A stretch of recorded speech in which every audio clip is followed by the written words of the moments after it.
A'udzubillahi minasyaitonirrajim. Bismillahirrahmanirrahim. Assalamualaikum warahmatullahi wabarakatuh. Kembali lagi bersama Mang Sukir, yang tentunya akan menemani teman-teman semua dengan sebuah kisah-kisah horor dan mistis. Dan untuk cerita kali ini, Mang Sukir akan menceritakan sebuah kisah yang berjudul Mitos. Cerita ini ditulis oleh autor Naci. Dan bagi teman-teman yang ingin membacanya secara langsung, teman-teman bisa langsung kunjungi link yang saya sudah siapkan, ada di deskripsi.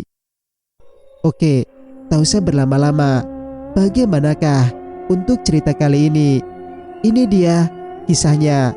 Selamat mendengarkan.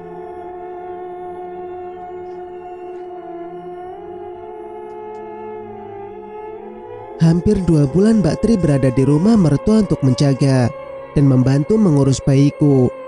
Meskipun suamiku sudah kembali dari perantauan, Mbak Tri masih tetap kekeh ingin berada di rumah ini. Alasannya ingin memastikan bahwa keadaan Ganang akan baik-baik saja. Dia tidak ingin apa yang dulu terjadi pada bayinya harus terulang lagi pada keponakannya. Sesekali suami Mbak Tri yang berprofesi sebagai guru itu datang kemari, tapi biasanya hanya menginap 1 malam. Aku akui, Mbak Tri memang sangat perhatian padaku dan Ganang. Apapun yang aku mau, sebisa mungkin dituruti olehnya, walaupun kadang harus bersembunyi-sembunyi agar tak ketahuan oleh ibu mertua. Karena ibu mertuaku masih memegang teguh tradisi dan beberapa kepercayaan turun-temurun dari orang tua zaman dulu. Maka banyak sekali pantangan yang harus aku hindari. Dari semua segi kehidupan, makanan, pakaian, cara hidup, sikap, semua dibatasi dan diatur berdasarkan kepercayaan. Untung ada Mbak Tri yang terkadang menyangkal semua mitos yang menurutnya tidak masuk akal dan dapat membahayakan jiwa. Walau kadang harus ada perdebatan kecil dan sering bersih tegang, tapi kasih sayang keluarga membuat ibu dan anak itu tetap akur sampai saat ini. Tapi akhir-akhir ini ada yang membuatku sedikit khawatir. Kondisi mbak iparku itu tiba-tiba drop. Sering kudapati dia bangun siang, padahal biasanya dia paling rajin bangun sebelum subuh. Selera makan Mbak iparku itu juga semakin berkurang. Bahkan beberapa kali aku melihat Mbak Tri seperti mau muntah saat melihat beberapa jenis makanan. Apa mungkin dia sakit karena kelelahan menjaga dan mengurusi aku serta Ganang? Ya Tuhan, kasihan sekali Mbak iparku itu. Atau mungkin, Lam, kerokin aku dong. Badanku ndak enak nih rasanya. Mbak Tri masuk ke kamar dengan kondisi lesu. Kecapean mungkin Mbak. Aku berisut dari posisi tidur, kemudian duduk di samping Mbak Tri di pinggir ranjang. Makanya, ndak usah pecicilan. Semua pekerjaan mau dikerjain sendiri.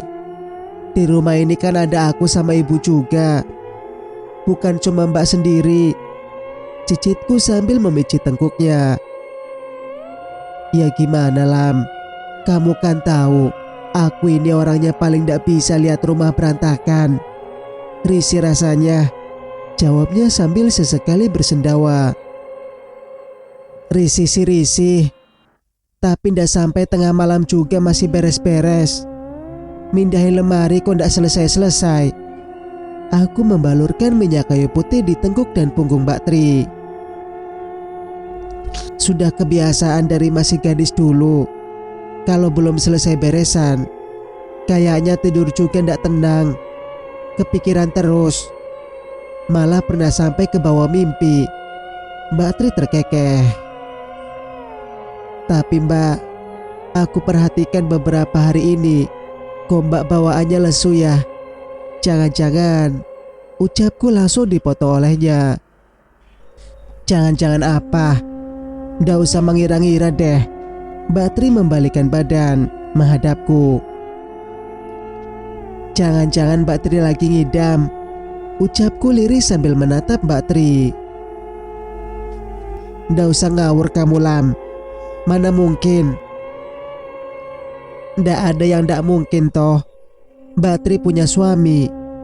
Dan kondisi Mbak juga sehat. Jadi ya mungkin saja.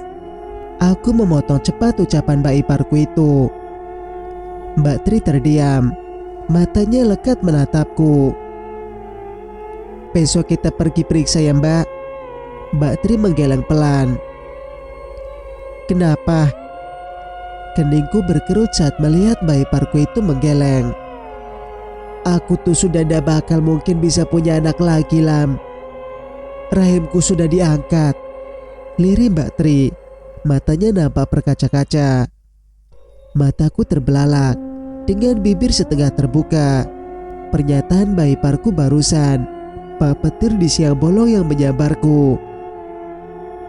Mbak ndak lagi bercanda kan? Aku melontarkan pertanyaan itu. Meyakinkan tentang kebenaran tersebut. Mbak Tri menggeleng pelan. Kemudian berpindah tempat duduk di kursi plastik pojok kamar. Kamu tahu ndak Lam? Kenapa aku khawatir banget waktu dengar kabar kamu lahiran di tempat Mbah Mi? Mbak Tri menatapku lekat. Aku masih terus menatap Mbak iparku itu sambil menggeleng pelan. Karena rahimku diangkat gara-gara Mbah Mi. Aku kembali terkejut dengan pengakuan Mbak iparku. Apa yang sebenarnya terjadi? Waktu aku melahirkan dulu, kondisiku sama kayak kamu Lam. Ari-arinya lengket. Jadi tangan Mbah Mi masuk ke dalam rahimku. Ucap Mbak Tri sambil menerawang jauh. Lama, Lam, tangan Mbah Mi mengumpak-ngumpak rahimku. Rasanya ngilu, perih campur jadi satu. Entah bagaimana ceritanya, ari-ariku hancur di dalam. Jadi tidak semua pecahan ari-ari itu bisa Mbah Mi ambil. Selama 3 hari, darah yang keluar dari area sensitifku banyak banget. Tapi kata Mbah Mi, itu wajar. Namanya juga baru melahirkan. Mbah Mi menyuruhku untuk rutin minum ramuan yang dia buat, supaya luka di rahimku cepat kering. Mbak Tri menunduk. Terlihat air mata menggenang di kelopak mata bagian bawahnya.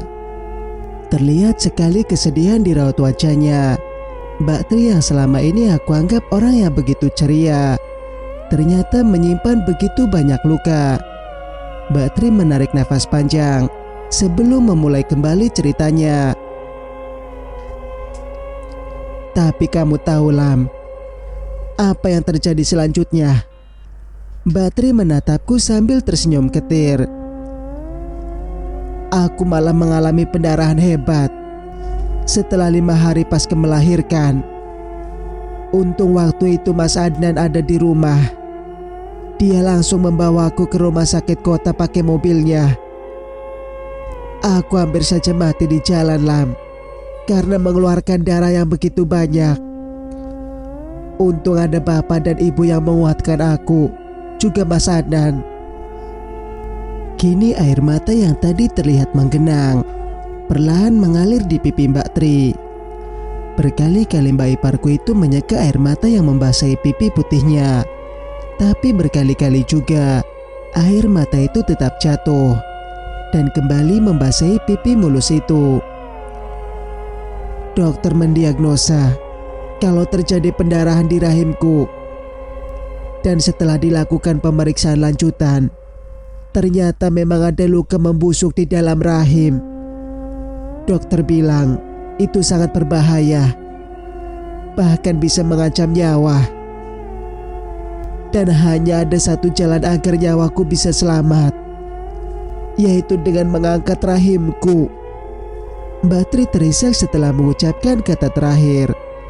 Aku ikut menangis saat menyaksikan Mbak Tri terisak. Selama aku mengenalnya, ini adalah pertama kali aku melihat Mbak Tri menangis. Seduhnya begitu menyayat hati, hingga siapapun yang mendengarnya pasti akan ikut menitikkan air mata. Mbak Tri mengusap air matanya, lalu menatapku sambil tersenyum. Maaf ya Lam, kamu jadi ikutan nangis gara-gara aku, lirihnya. Kemudian menghambur dan memelukku. Makanya aku khawatir banget waktu dengar kabar kamu lahiran di tempat Mbah Mi. Aku takut kamu mengalami kejadian kayak aku, ucapnya sambil mengusap punggungku. Aku masih terus menangis dan terisak, walaupun Mbak Tri sudah memeluk dan menghiburku. Entahlah, aku ini memang termasuk perempuan cengeng. Jika mendengar sedikit saja cerita sedih, aku pasti akan langsung mewek. Sudah Lam, nggak usah nangis lagi. Lawang aku yang sedih, kok malah jadi kamu yang nangis nggak berhenti-berhenti. Mbak Tri tertawarnya setelah mengecekku. Itulah Mbak Tri, bisa secepat kilat berubah mood. Dia tipe orang yang tidak mau berlama-lama larut dalam duka. Sebisa mungkin dia berusaha untuk cepat bangkit. Banyak sisi baik yang perlu aku contoh dari mbak iparku itu. Salah satunya selalu optimis dalam menjalani hidup. Tri, Lam. Tiba-tiba ibu mertuaku menerobos masuk ke dalam kamar. Narni Tri, Narni, ucap mertuaku agak tersengal. Narni, Mbak Narni anaknya Pandai Cupri yang baru lahiran 2 hari yang lalu, Bu. Ada apa sama dia? Mbak Tri mendekat mertuaku yang masih mengatur nafas. Dia kritis, Tri. Dia pendarahan dan sekarang lagi tidak sadar. Nafasnya sudah setengah-setengah. Kasihan sekali dia, Tri, ucap mertuaku yang nampak begitu khawatir. Ibu tahu dari mana? Kening Mbak Tri nampak berkerut. Tadi ibu kesana, niatnya mau bantu-bantu bikin makanan untuk orang Muyan. Nggak tahu kalau bakal ada kejadian kayak gitu, jawab mertuaku. Memang dia lahiran di mana, Bu? Tanyaku ikut khawatir. Di tempat Mbah Mi, Lam. Aku dan Mbak Tri saling pandang saat mendengar jawaban mertuaku. Ya sudah, ayo kita lihat ke sana, Bu. Lam, kamu di rumah saja ya, ucap Mbak Tri kemudian berlalu pergi bersama mertuaku. Kampung digegerkan oleh kabar kritisnya Mbak Narni akibat pendarahan setelah melahirkan. Banyak warga yang menghubungkan hal tersebut dengan mitos dan hal-hal gaib. Ada yang bilang, katanya sewaktu hamil Mbak Narni suka mengupas bawang putih dengan menggunakan kukunya. Tapi ada juga yang bilang kalau Mbak Narni jadi korban tumbal pesugihan. Entahlah, berbagai pendapat bermunculan di tengah-tengah kegaduhan yang terjadi hingga membuat suasana menjadi semakin kacau.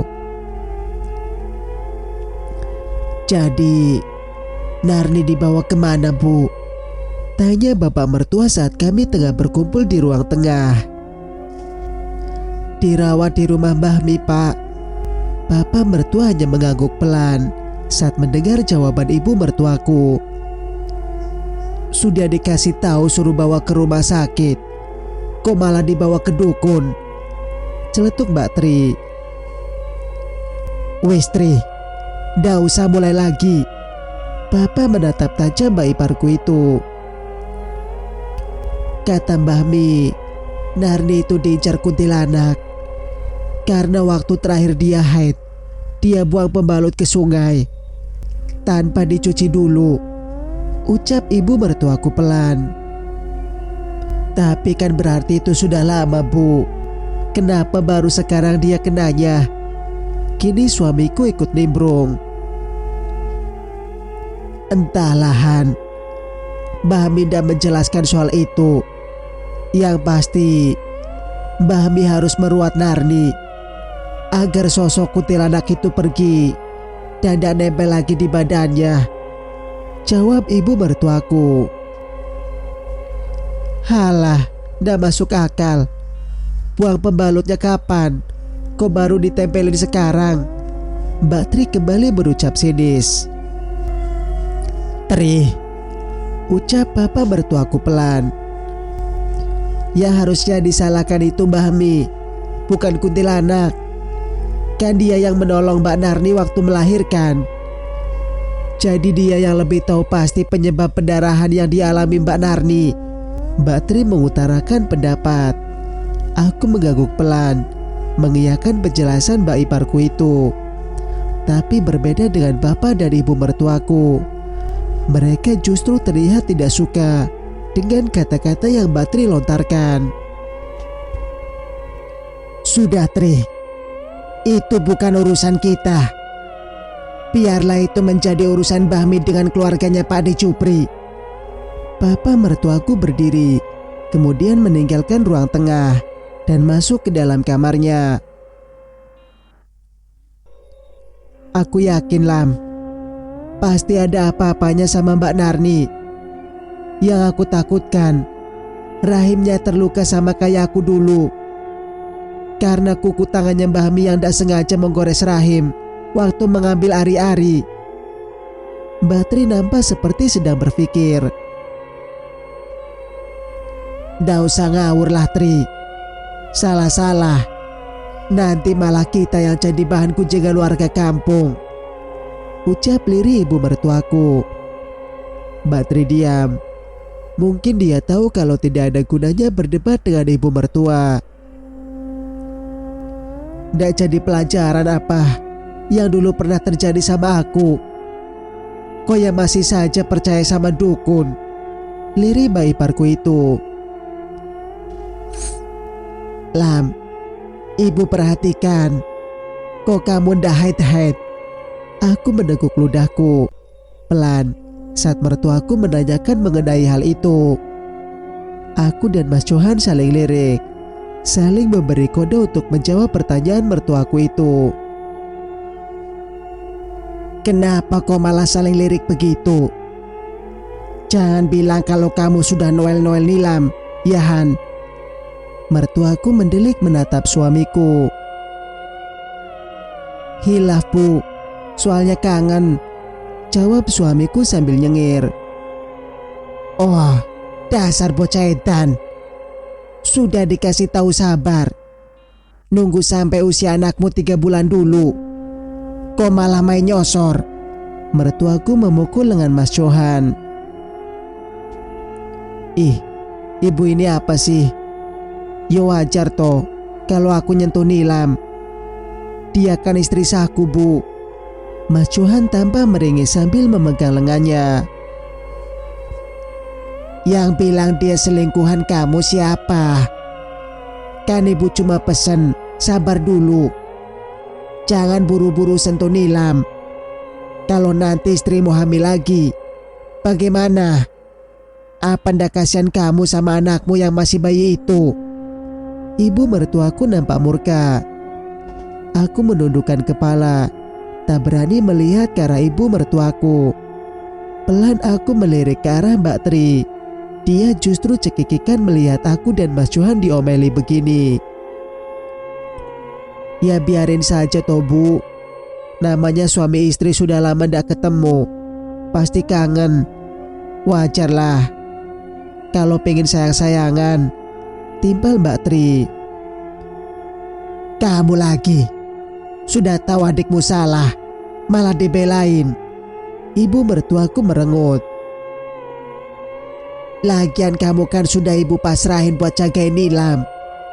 Kok kamu malah biarin dia indahoy sama suaminya? Mertuaku mencibik. Mbak Tri tak menjawab, justru semakin tertawa terpingkal melihat ekspresi kesal ibu mertuaku. Besok kamu ikut ibu ke tempat Mbah Milam. Minta dibalik saja peranakanmu supaya ndak keburu hamil lagi. Ibu mertuaku bangkit, kemudian berjalan ke kamar setelah mengatakan itu. Kapok, dimarahi ibu kan? Mbak Tri kembali tertawa. Mas Johan hanya menatapnya sekilas, kemudian masuk ke dalam kamar untuk melihat Kanang tanpa menjawab ejekan Mbak Tri. Kamu mau, Lam, peranakanmu dibalik? Kalau dukun yang balik peranakanmu nanti mati, nggak bakal bisa dibalikin lagi loh. Mbak Tri menatapku. Dan itu artinya kamu nggak bakalan bisa punya anak lagi, lanjut Mbak Tri. Memang biasanya proses balik peranakan itu gimana, Mbak? Tangannya ndak dimasukin ke jalan lahir kan? Aku mengucap itu sambil bergidik ngeri karena masih terbayang rasa linu saat melahirkan kemarin. Yo ndak toh, nanti kamu cuma diurut, terus rahimmu dibalik. Jadi sperma suamimu ndak bisa masuk ke sel hidung telur dan ndak bakal terjadi pembuahan, jelas Mbak Tri. Tapi ndak apa-apa, Lam. Besok aku temani kamu ke sana. Sekalian pengen nengok Mbak Narni. Aku pengen tahu gimana keadaannya sekarang, ucap Mbak Tri sambil tersenyum penuh arti. Singkat cerita, kamu saja, Lam, lirik Mbak Tri sambil menyenggol lenganku. Mbak sajalah, jawabku sambil balik menyenggol pundaknya. Kami sedang berdiri di depan rumah Mbah Mi. Bau kemennya langsung tercium begitu kami berdiri di depan pintu kayu yang bercelah itu. Assalamualaikum, Mbah. Akhirnya aku maju untuk mengetuk pintu kayu itu setelah tadi didorong oleh Mbak Tri. Waalaikumsalam, terdengar jawaban dari dalam, yang ku yakin itu suara Mbak Mar. Lam, Tri, ayo masuk, ramah Mbak Mar saat membuka pintu dan melihat kami. Kok sepi, Mbak? Mbah Mi kemana? Tanyaku begitu duduk di amben yang ada di ruang tamu. Lagi keluar sebentar, katanya nyari obat. Kalian tunggu saja, palingan juga tidak lama, ucap Mbak Mar kemudian masuk ke dalam kamar khusus untuk orang bersalin. Lam, ayo. Mbak Tri berdiri kemudian mengajakku mengikuti Mbak Mar. Mbak, jangan, nanti diocehi Mbah Mi, tolakku sambil kembali menarik tangan yang tadi diseret Mbak Tri. Sebentar saja, cuma mau nengokin kok. Mbak Tri kembali menarik tanganku.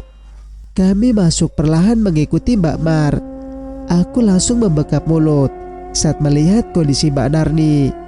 Wajahnya pucat dan bibirnya sudah tampak membiru. Di dahinya tertempel sebuah daun, entah daun apa. Ruangan dipenuhi oleh asap yang berasal dari bawah ranjang. Kondisi Mbak Narni benar-benar memprihatinkan. Mbak, kok ruangannya penuh asap? Apa ndak susah nanti Mbak Narni nafasnya? Tanyaku pada Mbak Mar pelan, takut membangunkan Mbak Narni. Biasanya juga begini, Lam, kalau ada orang yang lagi diobati, jelas Mbak Mar. Lam, coba kamu lihat ini. Mbak Tri menyingkap kain penutup yang menutupi bagian sensitif dari tubuh Mbak Narni. Astagfirullah, lirihku saat melihat area sensitif Mbak Narni dipenuhi oleh dedaunan yang sudah ditumbuk. Aku tahu itu obat yang terbuat dari dedaunan yang katanya berfungsi untuk mengeringkan luka pada area sensitif setelah melahirkan. Tapi aku sendiri tidak tahu apakah itu benar-benar bermanfaat atau tidak. Karena dulu saat Mbah Mi akan memberi obat itu, Mbak Tri secara keras menolaknya. Apa itu malah dah bikin iritasi nanti, Mbak? Bisikku di telinga Mbak Tri. Ya pasti, Lam, karena aku sudah bilang mendingan dibawa ke rumah sakit daripada ke dukun. Tapi keluarganya ngeyel mau dibawa ke sini. Padahal kalau ada apa-apa, memangnya Mbah Mi mau tanggung jawab? Lirih Mbak Tri menjawab. Aku mengangguk pelan, membenarkan ucapan Mbak iparku itu. Saat aku membuka mulut untuk bertanya lebih jauh. Sebuah suara deheman mengagetkan kami. Kalian ngapain di sini? Kami menoleh pelan, dan tampaklah wajah sangar Bahmi berbalut dengan rona merah karena emosi. Kalian ngapain di sini? Keras suara Bahmi berteriak. Kami mau urut, Mbah. Kebetulan tadi Mbah lagi keluar, jadi kami menengok Mbah Narni sebentar, jawab Mbak Tri tenang. Siapa yang ngizinin kalian masuk? Cepat keluar, bentak Bahmi, kemudian menatap tajam Mbak Mar yang terus menunduk. Kami keluar. Setelah melirik ke arah Mbak Narni sebentar, nampak matanya setengah terbuka, dengan bibir bergerak-gerak. Mungkin dia ingin menyampaikan sesuatu kepada kami. Bahmi langsung mendorong tubuh kami saat menyadari bahwa kami melirik ke arah Mbak Narni. Lebih baik kalian pulang saja. Aku lagi tidak nerima orang urut, ucap Bahmi sinis. Loh, kenapa Mbah?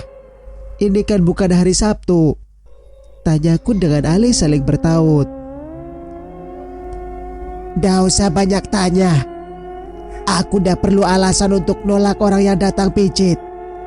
Sudah cepat pulang, usir Bahmi. Akhirnya kami pun keluar dari rumah Bahmi dengan berbagai pikiran aneh yang menyelimuti kepala. Kok aku pengen balik ke sana lagi ya Mbak? Kasihan aku lihat kondisi Mbak Narni, ucapku sambil berbalik dan menatap rumah Bahmi.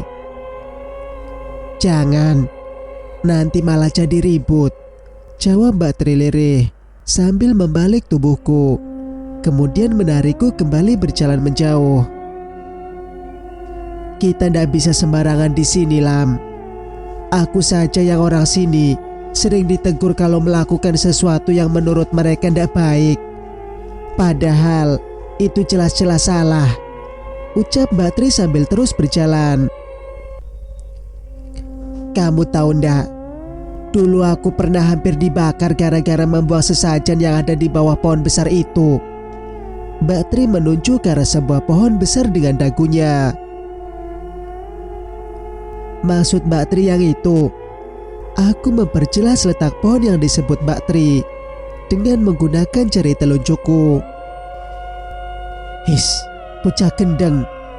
Kalau ada yang lihat, bisa dipotong ini jari telunjukmu, ucap Mbak Tri sambil memukul pelan tanganku. Di sini jangan sekali-sekali menunjuk sesuatu yang dianggap keramat dengan jari telunjuk. Itu pamali. Mbak Tri kembali menyeret tanganku. Aku kembali menoleh ke arah pohon besar yang tadi ditunjuk oleh Mbak Tri. Dan memang benar, di bawah pohon itu diletakkan banyak jenis sesajen. Singkat cerita, minum ini. Ibu mertuaku memberiku air tape yang sudah dicampur dengan ragi dan parutan nanas. Payudaramu diangkat pas waktu minum itu, jadi nanti larinya ndak kasih, tapi langsung turun ke perut, ucap ibu mertuaku. Hais, ibu ini, kalau lambungnya Nilam ndak kuat, nanti bisa luka loh, celetuk Mbak Tri yang duduk tak jauh dariku. Wes diam, ndak usah ikut komentar dan banyak protes. Ini semua demi Ganang. Ibu ndak mau dia punya adik lagi. Belum waktunya, ucap mertuaku sambil memberi isyarat untuk segera meminumnya. Kapok Welam, kena ocehan kan? Mbak Tri terkekeh. Aku menutup hidung saat meminum air tape tadi. Rasanya sungguh nikmat. Pokoknya campur-campurlah. Kalau nanti kamu ndak haid-haid juga, ibu belikan jamu cap wayang sama cap kates, ucap mertuaku sambil meraih gelas kosong di tanganku. Aku melirik Mbak Tri yang kembali terkekeh. Makanya, kalau dinasehati orang tua itu nurut. Jadi susah sendiri toh sekarang. Mertuaku berjalan keluar dari dapur, menuju halaman belakang. Ibu tuh kadang-kadang memang berlebihan. Padahal ada loh orang yang ndak haid setelah melahirkan selama 3 bulan. Aku mendekati Mbak Tri, kemudian duduk di sampingnya. Kemarin sudah aku kasih tahu, tapi tetap aja ngeyel. Katanya kasihan Ganang kalau sampai kamu hamil lagi. Lanjut Mbak Tri. Sebenarnya ada benarnya juga Mbak kata-kata ibu. Kalau sampai aku hamil lagi, air susuku kan jadi ndak enak. Juga Ganang pasti jadi kurang terurus nanti. Jawabku pelan. Ada kabar ndak mengenai Mbak Narni? Tanya Mbak Tri. Ndak ada Mbak. Terakhir aku dengar yaitu dia dimandikan pakai kembang 7 rupa dengan air yang diambil dari 7 sumber mata air pas tengah malam. Jawabku. Lah, apa ndak malah tambah sakit? Orang kondisi lagi lemah begitu, kok malah dimandiin tengah malam? Kadang-kadang ndak masuk akal memang. Mbak Tri terlihat geram. Aku mengangkat kedua bahu sebagai tanda bahwa aku juga tidak mengerti. 3 malam ini aku selalu mimpi ditemui terus sama Mbak Narni Mbak. Dia nitip bayinya sama aku. Kira-kira artinya apa ya? Tanyaku pelan pada Mbak Tri. Waktu nemuin kamu itu, kondisinya Mbak Narni bagaimana?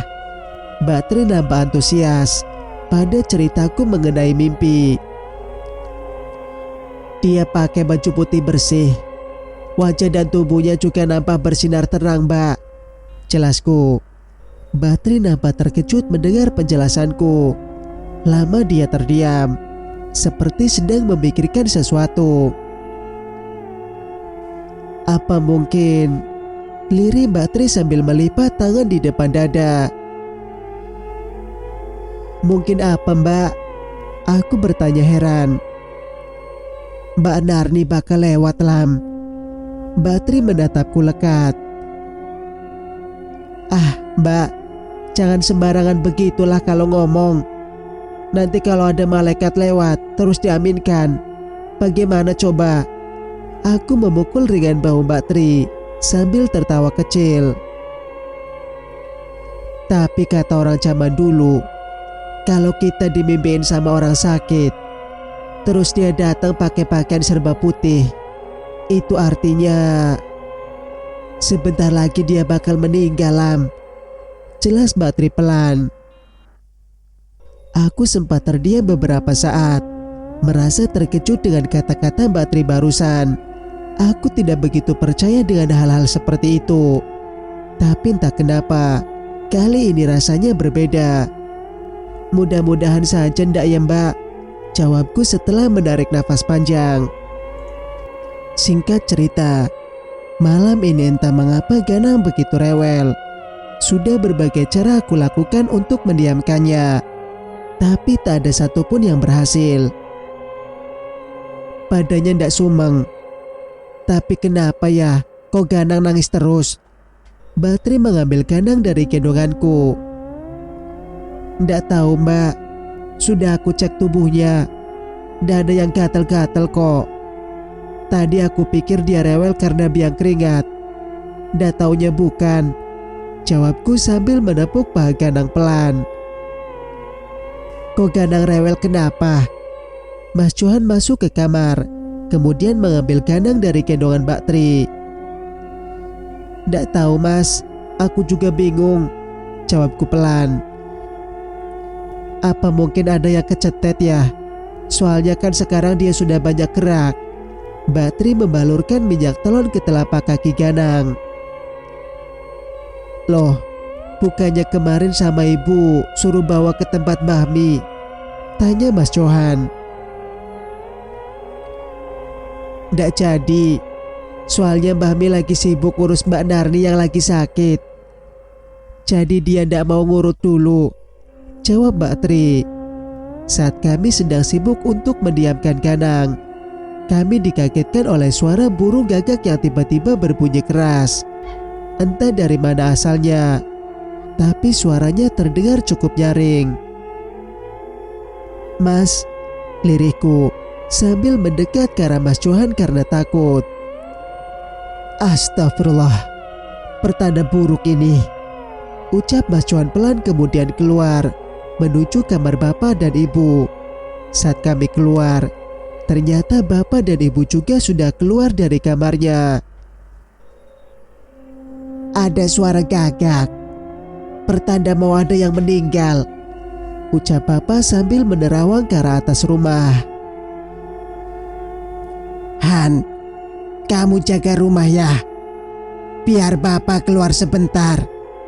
Bapak kembali masuk ke kamar dan keluar dengan membawa sebuah sarung dan senter. "Jangan pernah buka pintu.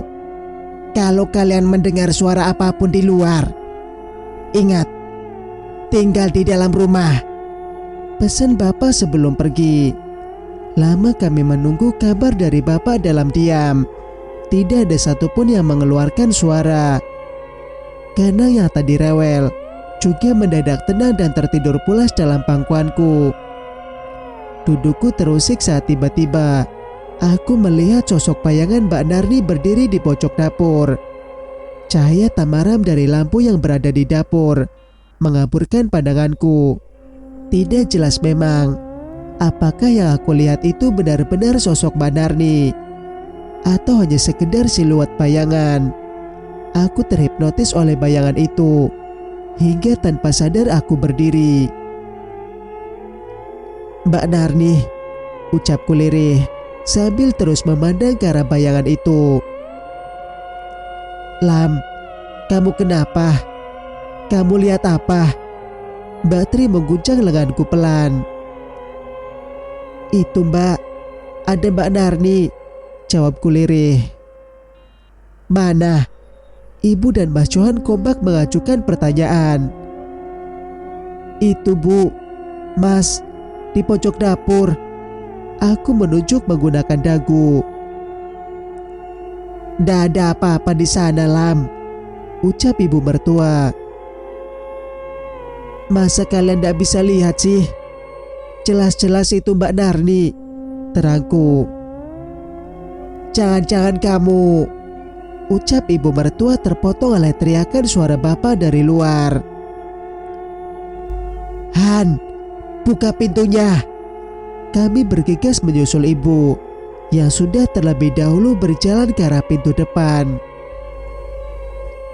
"Narni meninggal, Bu," ucap papa setelah masuk ke dalam rumah. Bulu kuduku tiba-tiba saja merinding mengingat sosok bayangan yang tadi sempat aku lihat. Mungkinkah itu tadi arwah Mbak Narni?